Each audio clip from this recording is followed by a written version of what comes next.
La presse est en crise et face à cette crise, il y a un réflexe presque systématique, serrer les boulons. Mais à réduire les coûts, eh bien on dégrade la qualité et on entame la marque. C'est le syndrome François qui, face à l'érosion des ventes, a détruit jusqu'à son ultime patrimoine pour tenter de survivre sans succès.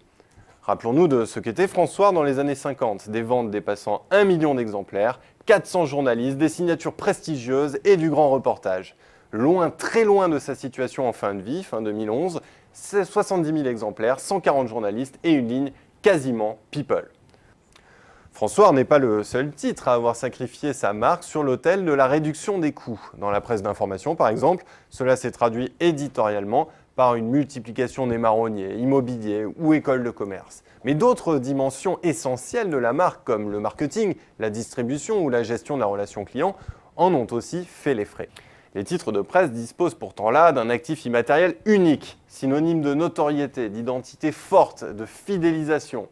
La réactivation de la stratégie de marque est donc indispensable au redressement des titres en difficulté. C'est la conclusion de l'étude Xerfi Precepta réalisée à ce sujet.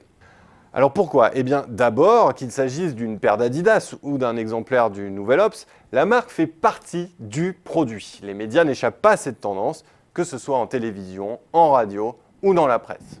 Par exemple, le succès du britannique The Economist tient autant à la qualité de ses contenus qu'à ses fonctions symboliques de ralliement des élites mondiales autour des valeurs du libéralisme.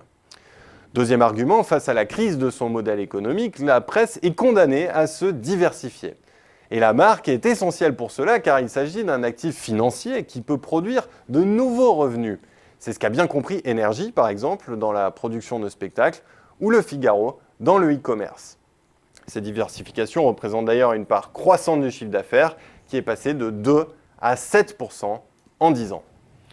Enfin, la marque permet de se distinguer dans le foisonnement de l'offre, surtout face au redéploiement des contenus sur les supports numériques.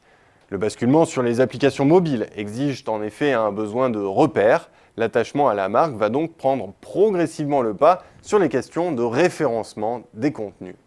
Ce multi-support web, mobile, tablette, téléconnecté impose également le respect d'un noyau identitaire fort pour traduire la cohérence entre les différentes déclinaisons du titre.